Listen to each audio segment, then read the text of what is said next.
Hello, hello, hello. Welcome back, everyone. I'm Anna. And I'm Jake. Hey, everyone. So happy you're here with us today. Okay, Jake, I want to start with a question, a really important one. Okay, I'm ready. Ask me. Have you ever been sick in a country where English isn't your first language and you had to go see a doctor? Oh, that is a scary moment. Even for people who speak good English, that moment is scary. Exactly, because suddenly it's not about ordering coffee or making small talk. It's about your body. It's about explaining what hurts, how it hurts, and for how long it's been hurting. And if you say the wrong thing, the doctor might not understand you correctly. And that's actually dangerous. If you can't explain your symptoms clearly, the doctor can't help you properly. Exactly. So today, that's exactly what we're fixing. Today's episode is called Real English for Doctor Visits. Explain symptoms like a native. And by the end of this episode, you're going to know exactly what to say when you feel sick, what the doctor is going to ask you, and how to answer with confidence, not with, my stomach, bad. We've all been there. We've all been there. So let's get into it. Okay, so let's start with the most basic thing, pain. In your language, you probably have many different words to describe different types of pain, right? Right, and in English we have that too. A lot of learners just say, it hurts for everything, but that's like painting a whole picture with only one color. Exactly. So let's give you more colors. Here are the most common ways native speakers describe pain. First one, sharp pain. This means the pain is sudden and intense, like something is cutting you. For example, I feel a sharp pain in my chest when I breathe in. Next, dull pain. This is the opposite. It's a low, constant pain. Not too strong, but it doesn't go away. Like, I have a dull pain in my lower back. It's been there for 2 days. Then there's throbbing pain. This is a pain that comes and goes in a rhythm, like a heartbeat. Oh, this one is so useful for headaches. My head is throbbing. It feels like it's pounding. Exactly. And another common one, stabbing pain. This is a sudden, sharp pain, like someone is stabbing you with a knife. A bit dramatic, but very accurate sometimes. I got a stabbing pain in my side when I stood up. Then there's burning pain. This one is very common for stomach issues or acid reflux. I have a burning sensation in my chest after I eat spicy food. And finally, cramping pain. This is when your muscles or your stomach tighten up and release. Tighten up and release. Very common for stomach problems. I've been having stomach cramps since this morning. Okay, let's practice. Anna, imagine you have a headache that comes and goes like a heartbeat. How do you describe it? I would say I have a throbbing headache. Perfect. Now imagine your stomach feels like it's burning after eating something spicy. I have a burning pain in my stomach. See, it's not difficult once you know the words. The problem is most learners only know pain and hurt, and that's not enough information for a doctor. Right, because think about it from the doctor's side.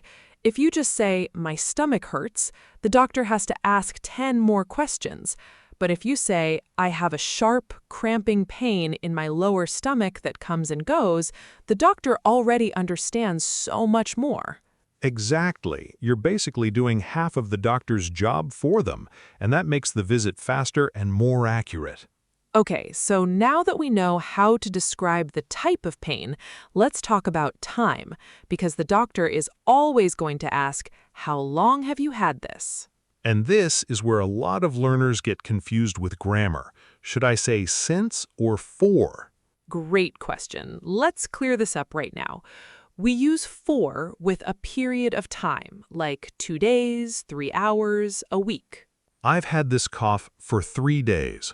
And we use since with a specific point in time, like Monday, last night, this morning. I've had this cough since Monday. Both sentences use the present perfect tense, I've had, because the symptoms started in the past and it's still happening now.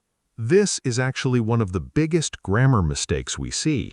A lot of learners say, I have this cough from 3 days, and that's just not correct English.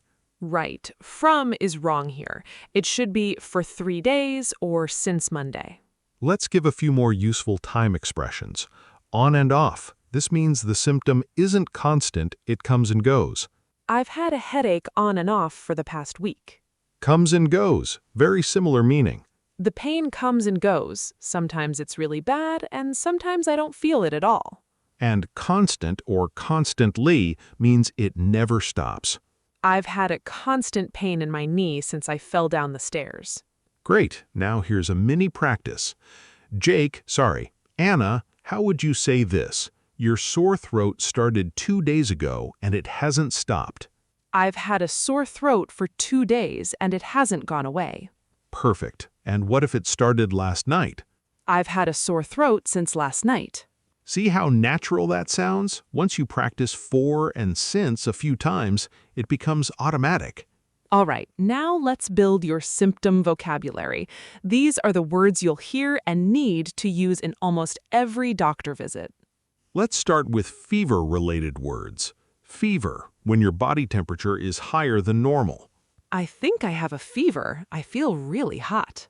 Chills, when you feel cold and your body shakes even though you might have a fever. I've been getting chills all night.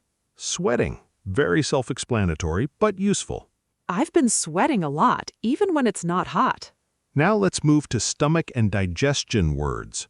Nausea, this is when you feel like you might vomit. I feel nauseous, or I have nausea. Both are correct. Vomiting, or the more casual word, throwing up. I threw up twice this morning. Very common, very natural way to say it. Diarrhea, when you have loose, watery bowel movements. This is a slightly embarrassing topic for a lot of learners, but doctors need to know this information, so don't be shy. I've had diarrhea since yesterday. Constipated, the opposite, when you're having trouble having a bowel movement. I've been constipated for a few days. Bloated, when your stomach feels full and tight like there's gas trapped inside. My stomach feels really bloated after I eat. Now let's talk about breathing and chest symptoms. Shortness of breath, when it's hard to breathe normally. I've been experiencing shortness of breath when I climb stairs. Wheezing, a whistling sound when you breathe, common with asthma. I noticed I'm wheezing when I exhale. Congestion or stuffy nose, when your nose is blocked. I'm really congested. I can barely breathe through my nose. Runny nose, the opposite, when liquid keeps coming out of your nose. I've had a runny nose since yesterday. Now for coughs, because there isn't just one type of cough in English. Dry cough, a cough with no mucus. I have a dry cough. It's really irritating my throat. Wet cough or productive cough, a cough that brings up mucus. I have a wet cough, and I'm coughing up a lot of mucus. Great vocabulary word there, coughing up. You cough up phlegm or mucus. Now let's do head and general symptoms. Dizzy or dizziness, when you feel like the room is spinning.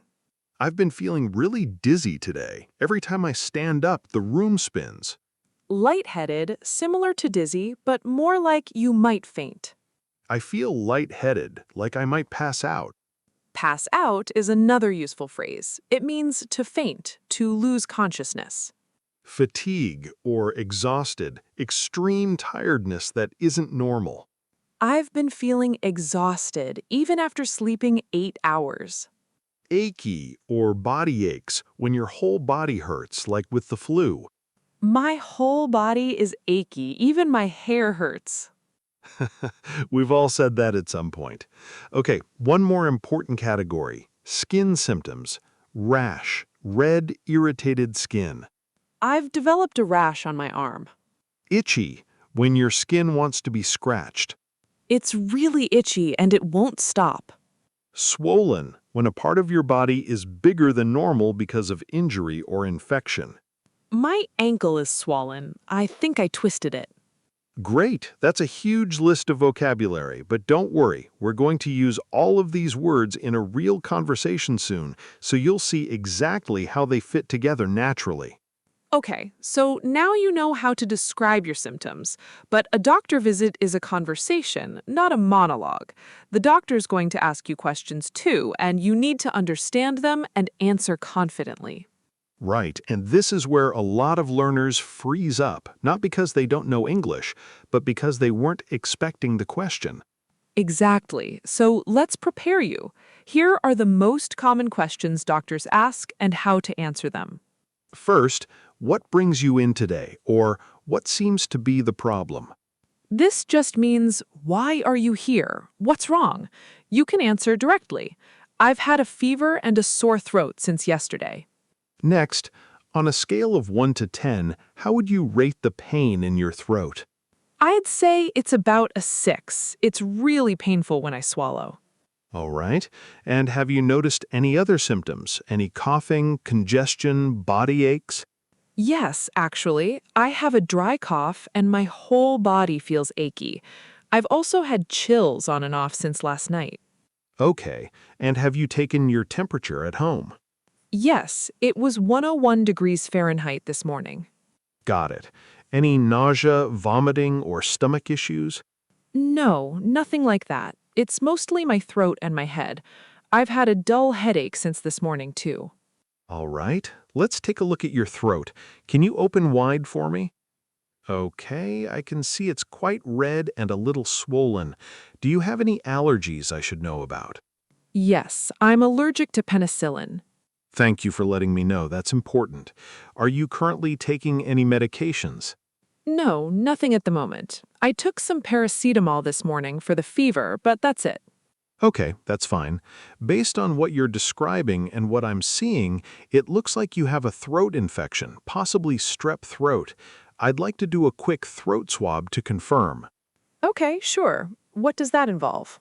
It's very quick. I'll just swab the back of your throat with a cotton swab. It might make you gag for a second, but it's over very fast. Okay, I'm ready. Great, all done. We'll have the results in about 10 minutes. In the meantime, is there anything else you'd like to mention? Any other symptoms, even small ones? Actually, yes. I've also felt really lightheaded a couple of times today, especially when I stand up quickly. Okay, that's likely because of the fever and possibly not drinking enough fluids. Make sure you're staying hydrated. We'll keep an eye on that too. Okay, thank you. All right, the test results are back and it does look like strep throat. I'm going to prescribe you an antibiotic since you're not allergic to this particular type. Take it twice a day for 10 days and make sure you finish the entire course even if you start feeling better. Okay, got it. Should I do anything else at home? Yes, rest as much as possible, drink plenty of fluids, and you can take paracetamol for the fever and pain as needed. If your symptoms don't improve in 3 days or if they get worse, come back and see me. Okay, thank you so much, doctor. You're very welcome. Take care of yourself and feel better soon. Okay, that was fun. Jake, you're a very convincing doctor. Thank you, thank you. But did you notice how many phrases from earlier we used naturally in that conversation? Exactly. On a scale of 1 to 10, on and off, dull headache, is there anything else you'd like to mention? Finish the entire course? All real, natural phrases that native speakers actually use.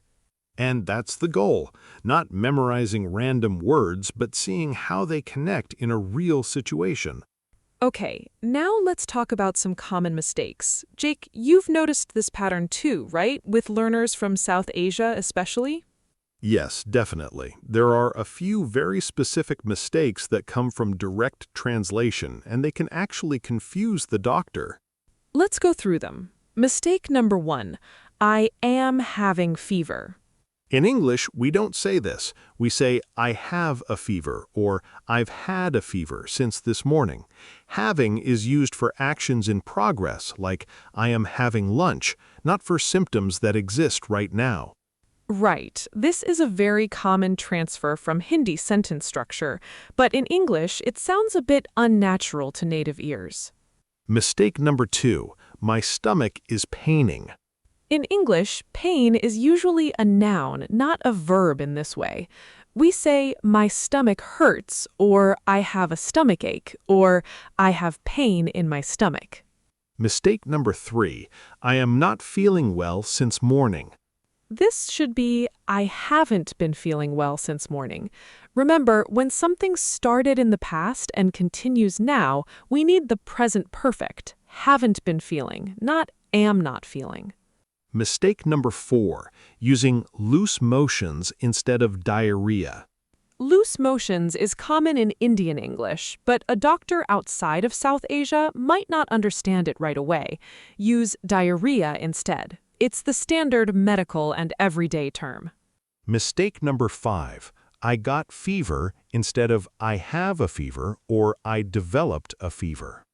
Got can work in casual speech, like I got a fever last night, but developed sounds a bit more natural and slightly more precise for a medical context.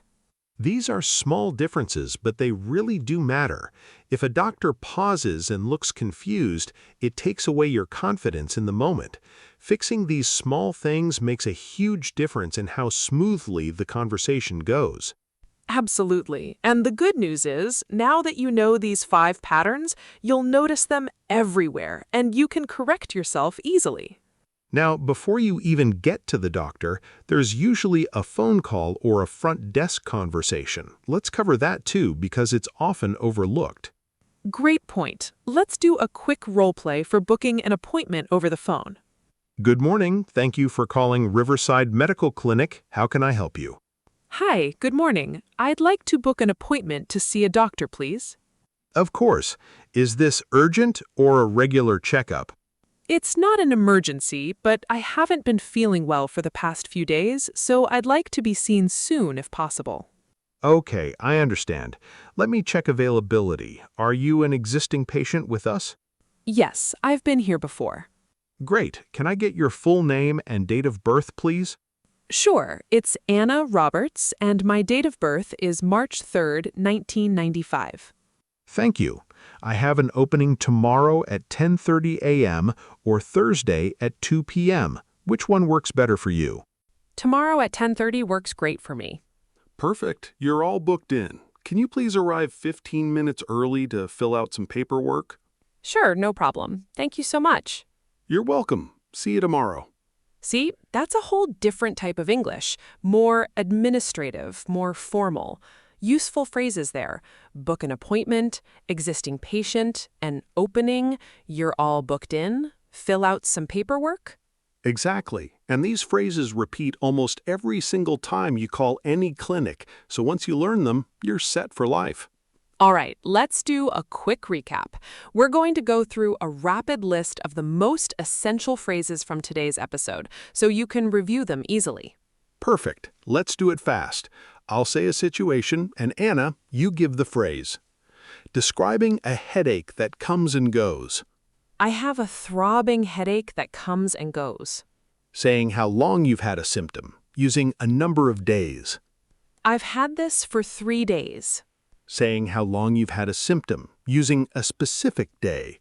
I've had this since Monday. Describing your temperature. I have a fever. My temperature is 101 degrees. Describing vomiting. I've thrown up twice today. Describing a spinning sensation. I feel dizzy. The room feels like it's spinning. Talking about medication. I'm currently taking blood pressure medication. Talking about allergies. I'm allergic to penicillin. Rating your pain. I'd rate the pain about a 7 out of 10. Perfect. If you save this episode and review this list once a week, this vocabulary will become second nature. Exactly. This isn't about memorizing 100 words at once. It's about using the right 15 or 20 phrases so naturally that you don't even have to think about them. Okay, here's something a lot of learners don't know. In English, we actually use different words depending on what's causing your symptoms. A cold, the flu, and allergies all sound similar, but native speakers describe them differently. Great point. Let's break it down. A cold usually comes on slowly over a day or two. You'd say, I think I'm coming down with a cold. Coming down with, such a useful phrase. It means you're starting to get sick with something. I've been sneezing all day. I think I'm coming down with a cold. The flu, on the other hand, usually hits you suddenly and much harder. You'd say, I think I have the flu, or I got hit with the flu. Got hit with, another great natural phrase.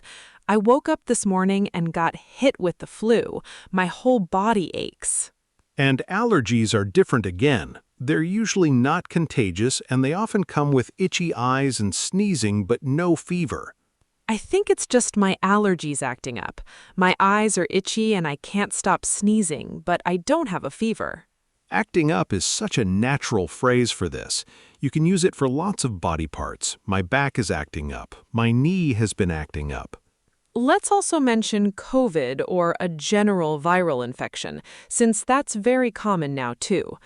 I tested positive for COVID, or I think I picked up a virus.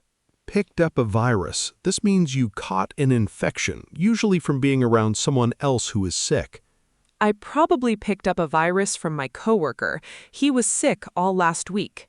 These small distinctions really help the doctor understand the situation faster, and they help you sound much more natural, too.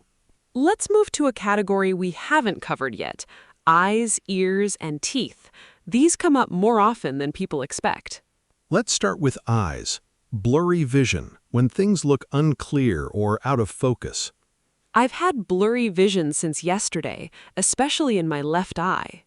Watery eyes, when your eyes keep producing tears without you crying. My eyes have been really watery and itchy. Bloodshot eyes, when the white part of your eye turns red. My eyes are really bloodshot this morning. Now for ears. Earache, pain inside the ear. I have a really bad earache on my right side. Ringing in my ears. The medical term for this is tinnitus, but most people just describe it directly. I've had this ringing in my ears since the concert last night. Muffled hearing, when sounds seem quiet or unclear, like there's something blocking your ear.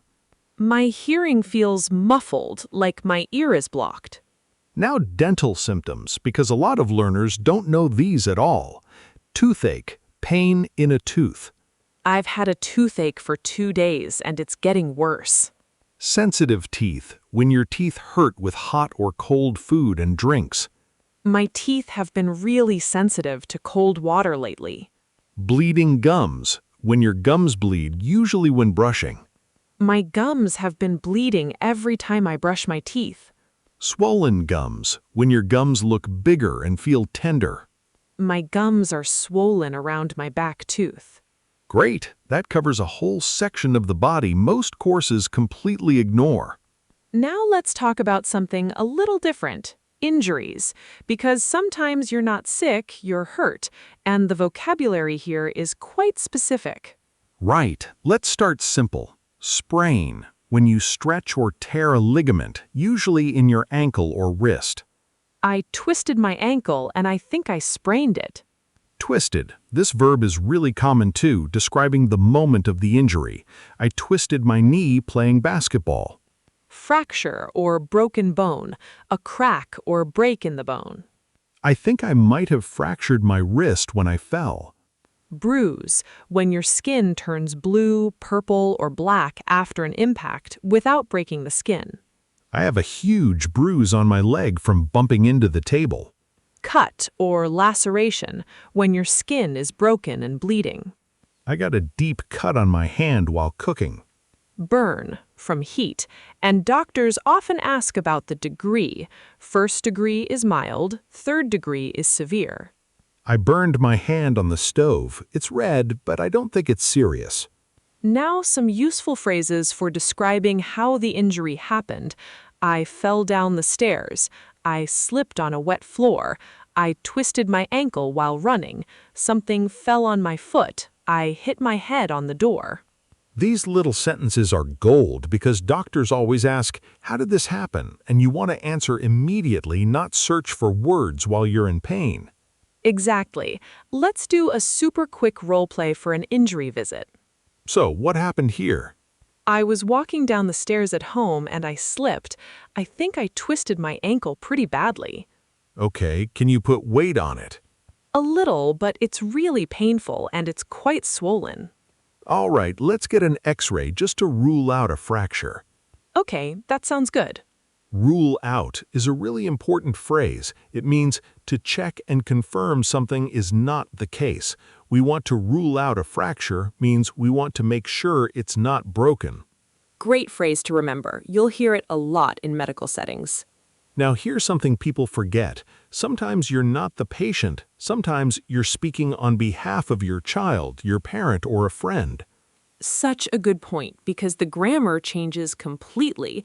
Instead of I have a fever, you need he has a fever or she's had a cough for 2 days.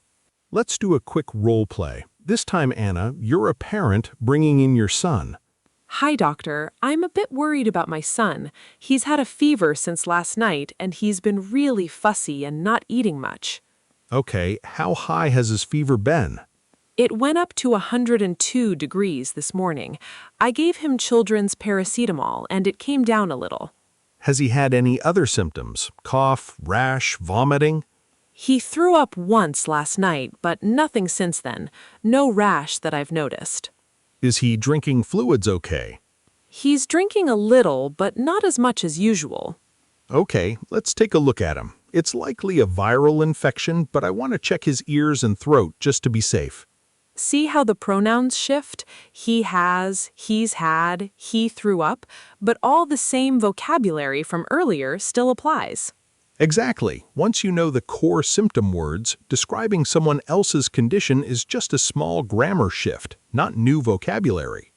After the doctor visit, there's usually one more stop, the pharmacy. Let's cover that conversation too, because it has its own vocabulary. Let's role-play this one. I'll be the pharmacist. Hi there, how can I help you? Hi, I have a prescription to pick up. It's under the name Anna Roberts. Let me check. Yes, I see it here. This is an antibiotic to be taken twice a day for 10 days. Do you have any questions about it? Yes, actually. Should I take it with food? Yes, it's best to take it with food to avoid an upset stomach. Also, make sure to finish the entire course, even if you start feeling better after a few days. Okay, got it. Are there any side effects I should watch out for? Some people experience mild nausea or diarrhea. If you notice a rash, swelling, or difficulty breathing, stop taking it immediately and seek medical attention. That could be an allergic reaction. Okay, thank you. And is it okay to take this with ibuprofen if I have a headache? Yes, that should be fine. There's no interaction there. Just make sure to take it with some food as well. Perfect. Thank you so much for your help. You're welcome. Feel better soon. Great vocabulary there.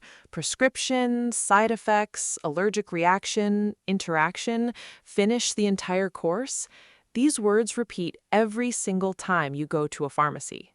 And honestly, once you memorize this one conversation, you can handle almost any pharmacy visit anywhere in the world. All right, let's test what you've learned today. I'll describe a situation, and you pause the video and try to say the sentence out loud before Jake gives the answer. Great idea. Situation 1. You've had a headache that comes and goes for the past 4 days. Okay, let me think. I'd say I've had a headache on and off for the past 4 days. The answer is, I've had a headache on and off for the past 4 days. Situation 2. Your stomach has a burning feeling after you eat. Okay. I'd say I get a burning sensation in my stomach after I eat. The answer is, I get a burning sensation in my stomach after I eat. Situation 3. You want to tell the doctor your pain level is a strong 8 out of 10. Let's see. I'd rate the pain about an 8 out of 10. The answer is, I'd rate the pain about an 8 out of 10. Situation 4. You slipped and hurt your wrist yesterday. Okay, I'd say I slipped yesterday and I think I hurt my wrist. The answer is, I slipped yesterday and I think I hurt my wrist. Situation 5. Your child has had a fever since last night. I'd say, my son has had a fever since last night. The answer is, my son has had a fever since last night. Great job if you got those right. And if you didn't, that's completely okay. Go back and listen to those sections again. Repetition is how this vocabulary becomes automatic. These days, a lot of doctor visits happen online. Video calls, phone calls, and this format has its own little rhythm too, so let's cover it. Good call. Let's do one more role play. This time, a telehealth appointment. Hi, can you hear me okay? I'm just going to confirm your name and date of birth before we start. Yes, I can hear you clearly. It's Anna Roberts, March 3rd, 1995. Perfect, thank you.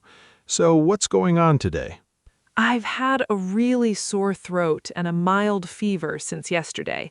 I didn't want to go anywhere in case it's contagious. That was smart. Can you describe the pain when you swallow? It's a sharp pain, mostly on the right side of my throat. Okay, can you tilt your head back and open your mouth so I can take a look through the camera? Sure, 1 second. Is that a good angle? Yes, that's perfect, thank you. I can see some redness. Based on your symptoms, it does sound like it could be a throat infection. Since I can't do a physical swab over video, I'd recommend going to a lab nearby for a quick test just to confirm. Okay, that makes sense. Can you send me a referral? Yes, I'll send that to your email right after this call, along with a prescription for something to manage the pain in the meantime. Perfect. Thank you so much. Of course, if it gets worse, if you have trouble breathing or swallowing, please go to urgent care immediately. Don't wait. Understood. Thank you, doctor. Notice the specific phrases there. Confirm your name and date of birth, send you a referral, urgent care, in the meantime. All very natural and very repeatable across almost any telehealth call. In the meantime is such a useful connector, by the way. It means during this waiting period. You'll hear it constantly in medical conversations. We'll get your results in 2 days. In the meantime, get plenty of rest. Now, symptoms aren't always physical. Sometimes you need to talk about sleep, stress, or your mental health, and this is a topic a lot of learners really struggle to discuss in English. True, and it's important because more and more doctors are asking directly about this. Let's build some vocabulary here too. Trouble sleeping or insomnia when you can't fall asleep or stay asleep. I've been having trouble sleeping for the past couple of weeks. Waking up in the middle of the night is pretty self-explanatory, but a very natural phrase.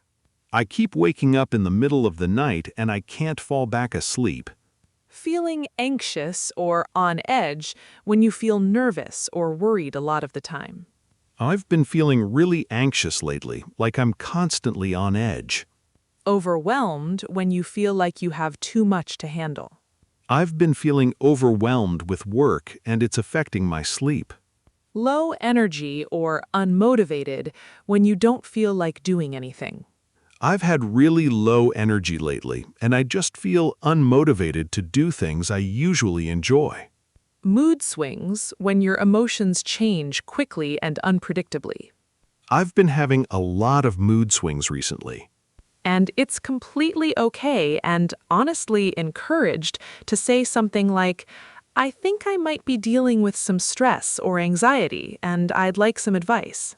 Doctors expect and welcome this kind of honesty. You don't need fancy words, just clear, honest sentences. Exactly. A simple, I haven't been feeling like myself lately, is a completely valid and very natural way to open that conversation. Okay, before we wrap up, let's add a few natural expressions that native speakers use casually, not necessarily with the doctor, but with friends, family, or coworkers when talking about being sick. I love this part. Let's start with under the weather. This means you feel slightly unwell, not seriously sick. I'm feeling a bit under the weather today, so I might leave work early. Run down when you feel tired and weak, often because you've been working too much or not sleeping well. I've been feeling really run down lately. I think I need a proper break. Catch something to get an illness, usually a cold or virus. I think I caught something from my nephew. He had a cold last week. Feel off when something feels slightly wrong, but you can't fully explain what. I don't know. I've just been feeling a bit off since yesterday. Bounce back to recover quickly from an illness. It hit me hard, but I bounced back pretty quickly after a couple of days of rest. On the mend, recovering, getting better. I was really sick last week, but I'm on the mend now. These expressions won't usually appear in a formal doctor's appointment, but you'll hear them constantly in daily conversation with coworkers, friends, and family, so they're just as important to know. Exactly, and using even one of these naturally makes you sound so much more fluent and comfortable in English. Let's do one more role play before we finish, because follow-up visits have their own specific language too, and a lot of learners never prepare for this part. Great idea. Let's imagine Anna is coming back a week after her strep throat diagnosis from earlier. Welcome back. So, how have you been feeling since we last saw you? Much better, thank you. The antibiotics really helped. My throat isn't sore anymore, and the fever went away about 2 days. That's great to hear. Did you finish the full course of antibiotics? Yes, I finished all 10 days, just like you said, even after I started feeling better. Perfect. That's exactly right. Any lingering symptoms at all? Fatigue, cough, anything unusual? Just a little bit of tiredness, but nothing major. I'd say I'm about 90% back to normal. That's completely normal after an infection like that. Give it another few days and you should be back to 100%. That's a relief. Thank you again for everything. Of course. And if anything comes back or feels unusual, don't hesitate to reach out. Notice the really useful phrases there. Lingering symptoms, back to normal, 90% back to normal, don't hesitate to reach out. These are perfect for any kind of follow-up appointment, for any condition. Lingering is such a great word, too. It means something that hasn't fully gone away yet. It's just hanging around a little longer than expected. I still have a lingering cough, meaning the main illness is gone, but a small trace of it remains. Exactly. And don't hesitate to reach out is a wonderful formal way to say, contact me anytime, which is useful far beyond just doctor's visits. You'll hear it in emails, at work, everywhere. Before we close today, let's quickly answer a couple of questions we've gotten from you, our listeners, about this exact topic. Great idea. First question. Is it okay to just point at the part of my body that hurts if I don't know the word? Absolutely, yes. Doctors are trained to work with all kinds of patients, including people who don't speak fluent English. Pointing, gesturing, even using a translation app for one specific word, none of that is embarrassing. The goal is clear communication, not a perfect grammar test. Second question.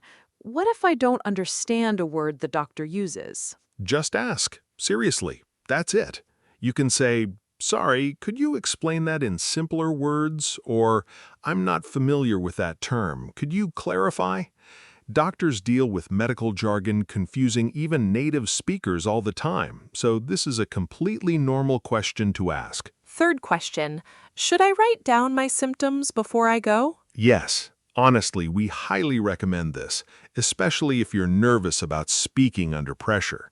Write down a short list: what hurts, since when, how bad, and any medications you're taking.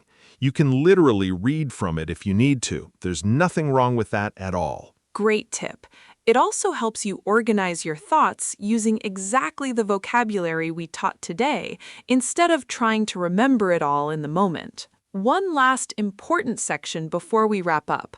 What to say if it's a real emergency, not a regular appointment. This is critical, so listen closely.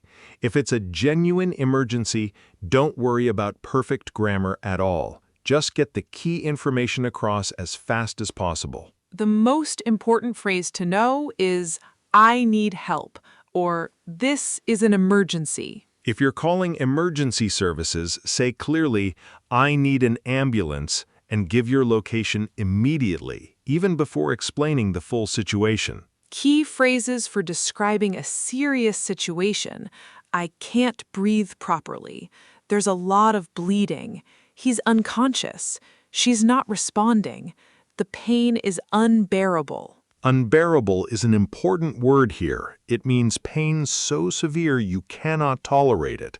This word alone signals urgency to medical staff immediately. Also useful, it came on suddenly, meaning the symptom appeared very quickly without warning, which often indicates something serious. The pain came on suddenly while I was walking, and now I can barely move. In an emergency room, staff will often ask you to rate your pain quickly, ask what happened, and ask about allergies and medications right away. The same core questions we covered earlier, just asked faster and more urgently. So even in a stressful, scary moment, remember, you already know the core vocabulary: sharp pain, since when, allergies, medications, rate the pain. That foundation doesn't change, even in an emergency. And honestly, in a true emergency, even broken English with the right key words like chest pain, can't breathe, a lot of blood, will get you help immediately. Medical staff are trained to act fast on those words alone. So to everyone listening, the next time you're not feeling well and you need to speak to a doctor in English, you're not going to freeze. You're going to describe your pain clearly: sharp, dull, throbbing, burning. You're going to use for and since correctly. You're going to answer the doctor's questions with confidence. And you're going to walk out of that office feeling proud of yourself, not stressed. And remember, doctors aren't judging your grammar. They just want to understand you clearly so you get the right care. So don't be afraid to speak, even if it's not perfect. Exactly. Nobody speaks perfect English, not even native speakers. True, very true. All right, everyone, that's it for today's episode. If this helped you, save it, share it with a friend who's learning English too, and let us know in the comments, have you ever had a hard time explaining symptoms to a doctor in English? We'd love to hear your stories. Thank you so much for spending this time with us today. Take care, stay healthy, and we'll see you in the next episode. Bye, everyone. Bye.